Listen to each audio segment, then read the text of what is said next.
अच्छा, कभी सोचा है कि जानवरों की कहानियों में लीडरशिप, स्ट्रैटेजी और ह्यूमन साइकोलॉजी के कितने गहरे राज छिपे हो सकते हैं? आज हम भारत के 2000 साल पुराने ज्ञान के खजाने यानी पंचतंत्र की दुनिया में उतरने वाले हैं और देखेंगे कि ये आज की मुश्किलों से निपटने में हमारी कैसे मदद कर सकता है। तो सवाल यही उठता है कि क्या 2000 साल पुरानी कहानियां, मतलब शेर, खरगोश, बंदरों की ये कहानियां जो राजकुमारों को सिखाने के लिए लिखी गई थीं, क्या वो आज के इस डिजिटल जमाने में भी हमारे किसी काम आ सकती हैं? चलिए आज इसी पहेली को सुलझाते हैं। तो चलिए शुरू करते हैं एकदम बेसिक से। पहला हिस्सा, पंचतंत्र एक परिचय। आखिर ये है क्या? देखिए, ये सिर्फ सोने के समय सुनाई जाने वाली कहानियों की किताब नहीं है। नहीं, ये तो ज्ञान का एक बहुत ही पावरफुल ग्रंथ है और इसकी जड़ें इतिहास में बहुत बहुत गहरी हैं। माना जाता है कि इसे 2000 साल से भी पहले महान विद्वान विष्णु शर्मा ने लिखा था।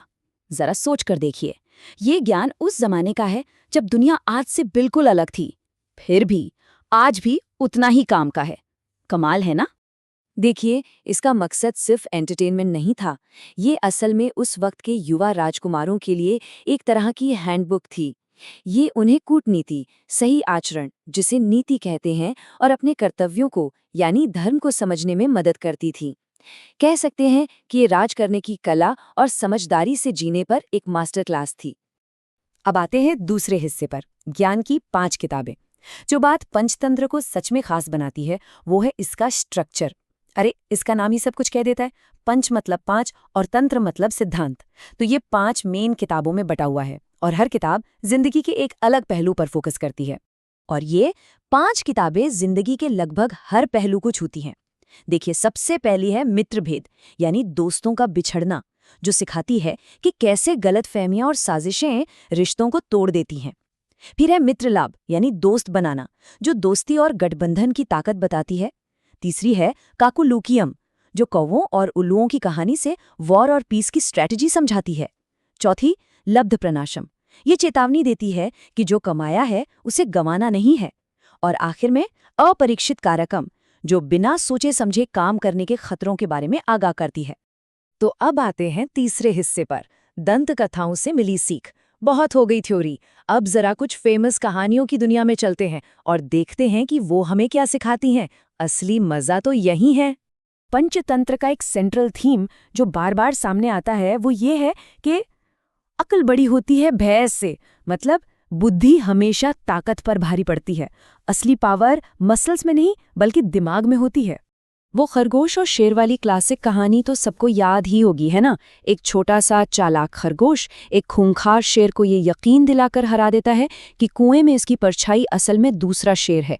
ये एकदम परफेक्ट एग्जाम्पल है कि कैसे स्मार्ट थिंकिंग बड़े से बड़े दुश्मन को भी हरा सकती है। एक और बहुत ज़रूरी सीख है सच्ची दोस्ती और मिलकर काम करने की ताकत के बारे में। एक कहावत है ना कि तेज चलना है तो अकेले चलो, पर अगर दूर तक चलना है तो साथ चलो। पंचतंत्र इसी बात पर बहुत जोर देता है। वो 4 दोस्तों वाली कहानी याद है? कौवा, चूहा, कछुआ और हिरन। हर एक के पास अपनी एक खास खूबी थी। कौवे की तेज नज़र, चूहे का बिल खोदना, हिरन की रफ्तार और कछुए का मजबूत कवच।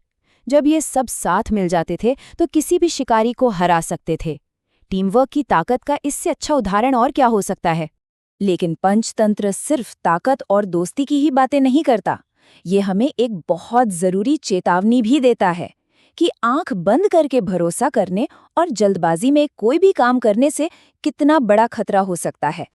और इसका सबसे पावरफुल एग्जाम्पल है उस वफादार नेवले की कहानी। बहुत ही दुखद कहानी है। एक पिता गुस्से में आकर ये मान लेता है कि उसके पालतू नेवले ने उसके बच्चे को मार दिया है और वो नेवले को मार डालता है। बाद में उसे पता चलता है कि नेवले ने तो असल में बच्चे को एक कोबरा सांप से बचाया था।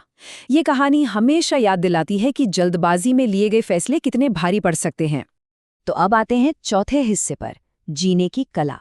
सवाल ये है कि इन सभी कहानी और सीखों को हम अपनी आज की दुनिया में कैसे लागू करें? इसका जवाब धर्म के कॉन्सेप्ट में छिपा है। ये एक ऐसा शब्द है जिसका कोई एक सीधा साधा मतलब निकालना मुश्किल है, पर आसान भाषा में इसका मतलब है सही तरीके से जीना। पंचतंत्र का धर्म सिर्फ कुछ नियम कानून नहीं है, बल्कि ये एक सोचने का तरीका है, एक माइंडसेट है। ये हमें सिखाता है कि सिर्फ रिएक्ट मत करो, बल्कि सोच समझकर फैसला लो। ये वफादारी, सिचुएशन के हिसाब से खुद को ढालने और सबसे बढ़कर एकता को सबसे ऊपर रखता है। इसका बेस ही ये आइडिया है कि मिलजुल कर काम करना, चाहे ऑफिस में हो या घर पर, सक्सेस की सबसे बड़ी चाबी है। और इसी के साथ हम पहुंचते हैं अपने आखिरी हिस्से पर। 5वां हिस्सा, वो ज्ञान जो कभी पुराना नहीं होता। अब तक ये तो साफ हो ही गया है कि पंचतंत्र सिर्फ पुरानी कहानियों का कलेक्शन नहीं है, ये तो ह्यूमन नेचर और स्ट्रैटेजी पर एक जीता जागता ग्रंथ है। इन कहानियों का असली मकसद सिर्फ एंटरटेनमेंट नहीं है, इनका मकसद है नैतिक अनुकरण। मतलब ये कहानियां एक आईने की तरह काम करती हैं, जो हमें अपना खुद का बर्ताव, अपनी सोच और अपने फैसले देखने पर मजबूर करती हैं। ये सिर्फ सुनने के लिए नहीं है, बल्कि हमें खुद के बारे में सोचने और एक बेहतर इंसान बनने के लिए इंस्पायर करती हैं। तो इस एक सवाल के साथ आज की बात खत्म करते हैं। ये सदियों पुरानी कहानियां हमें अपने फैसलों के बारे में क्या सोचने पर मजबूर करती हैं?